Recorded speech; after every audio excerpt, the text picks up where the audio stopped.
Հայաստանի Հանրապետության մեծարգո վարչապետ, ազգային ժողովի մեծարգո նախագահ, հարգելի գործընկերներ, սիրելի հայրենակիցներ, ես բուն բյուջեի նախագծի մասին չեմ խոսի, որովհետև ահագին խոսվեց արդեն եւ հանձնաժողովների նիստերում էլ մանրամասն քննարկել ենք, եթե ժամանակ մնամ երկու բանի կանրադառնամ։ Ես կանրադառնամ էլի որպես կանոն մեր ընդդիմադիր գործընկերների կողմից հնչած որոշ մտքերի, այնպես որ պարոն Խաչատրյան, պարոն Մանուկյան, հարգելի գործընկերներ, խնդրում եմ չլքել դալիճը, որտեղ մի քիչ լավ չի, խոսում ենք ձեր մասին, դուք այստեղ չեք լինում։ Էլի հերթական անգամ մտածում եմ արձագանքել, չարձագանքել, հեսա կասեմ պարոն Խաչատրյան։ Հետո ասում եմ լավ, չի կարող այնպես լինի, որ վեր կենակ այստեղից, ինչ որ բաներ ասեք,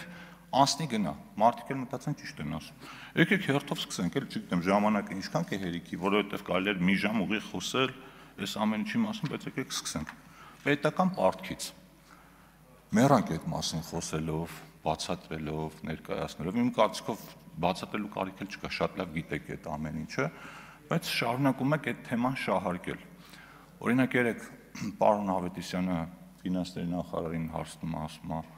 պետական պարտքը կրկնապատկել եք, թոշակները այդ ընթացքով քանի անգամ եք ավելացրել։ Այս հարցը ինքնին աբսուրդ է, որովհետև պարտքը կարա ավելացվի ենթակառուցվածքային ծրագրերի վրա ծախսվելով, ու այդ ընթացքում թոշակների աճ տեղի չունենա։ Թոշակների աճը կարա տեղի ունենա, երբ որ այդ պարտքի արդյունքում տնտեսական ակտիվություն գեներացվի ու մեր տնտեսությունը ունակ լինի դա անել։ Այսինքն ինչ դուք խորհուրդ եք տալիս մենք պարտքով թոշակ ավելացնենք, որ տենց բան անենք, հիմա էլ հաջորդ քննադատությունը կհնչի։ Կամ եթե ձեր տրամաբանությամբ այդպես է, բայց ես էլ ձեզ հարցնեմ, բա 2008-2009 թվականներին, երբ որ մեկ տարվա ընթացքում, մեկ տարվա դուք պետական պարտքը կրկնապատկեցիք,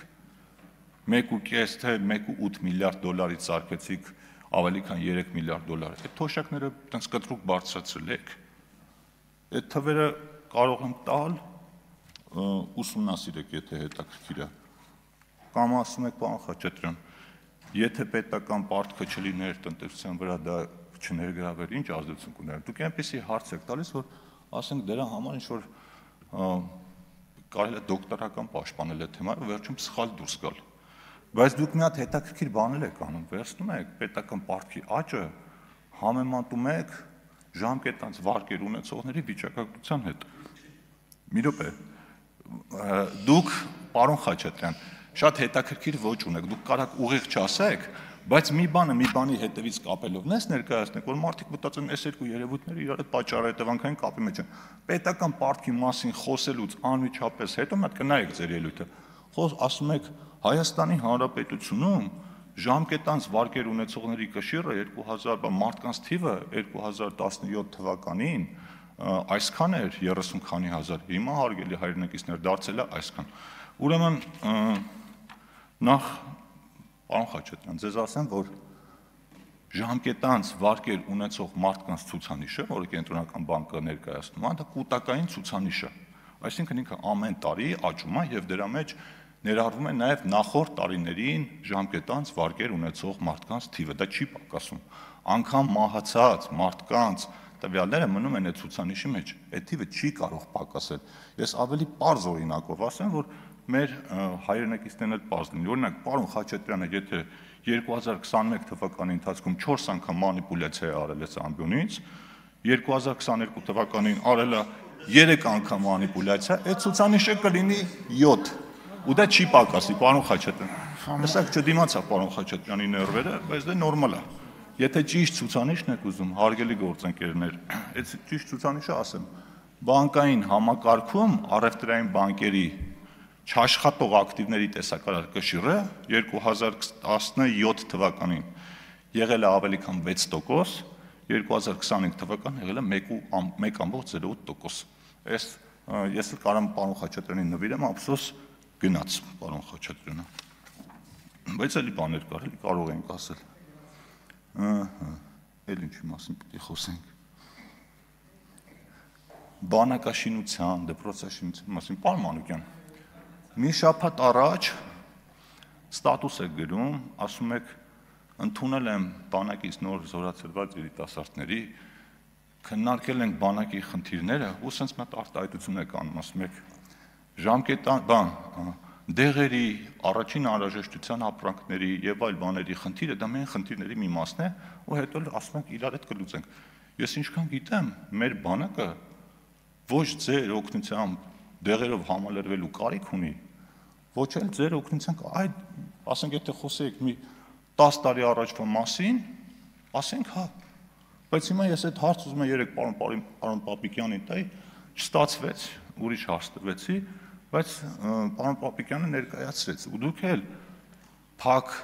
հանձնաժողովի նիստերում այդ ամեն ինչը տեսնում եք, ասենք, այդ կարգի բաներ ասելու նպատակը ո՞րն է, դպրոցաշինության մասին, անգիր արած տեքստերով ինչ-որ բաներ եք խոսում, ձախողվել է ծրագիրը, չգիտեմ, դպրոցներ, ով խոսի դպրոցաշինության մասին, իմ կարծիքով դուք ընդհանրապես պիտի այդ մասին չխոսեիք, որովհետև կա դրա համար հստակ վիճակագրություն, մարդիկ տեսնում են ձեր ընթացքում քանի դպրոց է կառուցվել ու վերակառուցվել, ու ինչ որակի, անգամ ձեր այն քարոզչական հոլովակներում, Տիկին Կյուրեղյան, Տիկին Գալստյան, այն որ գնում քվեարկում եք, այդտեղ էլ է երևում ձեր դպրոցների որակը, որտեղ անգամ Photoshop-ով չեք ծածկել այդ քանդած պատերը։ Հիմա կգա 2026 թվականը, կտեսնեք քանի դպրոց է կառուցվել, բայց աբսուրդը հասել է այնտեղ, ես կարծում օրինակ, այս կոնկրետ ձեզ չի վերաբերում, ես վերաբերում եմ մեր նախկին ընդդիմադիր գործընկերներից մեկին, ուրեմն մեկը մեկնաբանություն է գրել, ասում է, կարող է այդ դպրոցները կառուցում են նրա համար, որ վաղ ադրբեջանցիները գան, այդտեղ իրենց հարմար պայմաններ լինեն, այս մեր ընդդիմադիր գործընկերն էլ, ով որ ասենք լուրջ մարդու համարում ունի, ասում է հետաքրքիր հարց է, այդ չէի մտածել այդ թեմայով, իսկ եթե էս է ձեր դիսկուրսի մակարդակը, ձեր հետ ընդհանրապես ինչի մասին կարելի է խոսել, պարոն Խաչատրյանը գնաց, որովհետև ցորենի թեմայով էլ էի ուզում խոսեի, կհիշեք, այս ամբիոնից մի ամիս առաջ ինչ խոսակցություններ էր, ցորենը գալու է, չի գալու, ոնց է գալու, վերջը եկավ հասավ նրան, որ պարոն Խաչատրյանը դարձավ ցորենի մասնագետ, վերջի բանը ցորենի մասին եղել է, որ գիտեք ինչ կա Հայաստան ներկրված ղազախական ցորենը 4-րդ կարգի է, հետո Վիկիպեդիայից հանելա, թե դա ինչի մեջ է օգտագործում, իր սովորության համաձայն երկրորդ կտորը չի դրել, դե ասենք ինֆորմացիան, եթե մի մասը դնում ես, մի մասը չես դնում, դա բան է, չէ, կարա իմաստը փոխի։ Այն երկրորդ կտորը, որ ասում է, օրինակ 4-րդ կարգի ցորենը կարող է ավելի բարձր ցորենի հետ խառնվելով օգտագործել հացամթերքի արտադրության մեջ, այդ մասը չի դնում։ Բայց ցորենի որակի կարգի մասին ընդհանրապես ով էր խոսում, կամ դուք այդ մասին եք խոսում, այս կոչվում է կողմնակի փաստարկ, տենց հասկացություն կա, երբ որ դու բուն թեման թողած, տանում ես այդ խոսակցությունը, հասնում ես մի հատ այնպիսի անկարևոր թեմայի, որ փորձես մոռացության տալ քո հին ասածները, բայց այդ հնարքը չի աշխատում, որովհետև բոլորը արդեն հասկացել են, թե ինչ եք անում, կամ պարոն Դանելյանը, ես ասում եմ, չէ, պարոն Դանելյանը երկու հոգի կա, մեկը պարոն Դանելյանը, երբ որ նստած է այստեղ կամ հանձնաժողովների նիստերի դահլիճում, շատ կառուցողական հարցեր է տալիս, մյուս պարոն Դանելյանը էլ երեք Անժելա Թովմասյանի մոտ էր, հանրային հեռուստաընկերության H2-ով ավելի ճիշտ, ու ասում էր,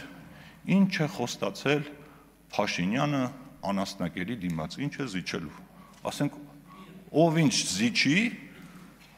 ով խոսի զիջելուց, պարոն Դանելյանը իրանց եկեղեցու հայտնի պատմությունից հետո այդ մասին խոսելու ընդհանրապես ոչ մի իրավունք պիտի չունենա։ Ու սենց էլի բաներ եմ գրել, ուղղակի չեմ ուզում ժամանակը ծախսել այդպիսի բաների վրա, որովհետև կարծում եմ, որ մեր հայրենակիցները շատ ավելի նորմալ, ճիշտ, կառուցողական, մասնագիտական խոսակցության կողմնակի բան են, արժանի են, ու շատ ափսոսում եմ, որ մենք ստիպված մեր ժամանակը վատնում ենք ամեն տեսակ մանիպուլյացիաներ անելու, հերքելու համար։ Ու ամենահետաքրքիրն է, որ այստեղից մարդիկ վեր են կենում ու մեզ մեղադրում են ինչ-որ մանիպուլյացիաներ անելու մեջ։ Ես էլ եմ ասում, շատ ափսոսում եմ, որ մենք մի հատ տենց վարժություն չենք արել, օրինակ, թե 5 տարիների ընթացքում պետական միջոցների կողմից մեր ընդդիմադիր երկու ֆրակցիաների վրա ծախսած գումարները, եթե ծախսեինք դպրոցների եւ մանկապարտեզների շինարարության վրա, օրինակ քանի դպրոց ավել կարող ենք վերանորոգել, որովհետեւ ինձ թվում է, որ ասում եք, ինչ ազդեցություն կունենար ամենալավ այդ հիպոթետիկ վարժություններից մեկը դա է։ Շնորհակալություն։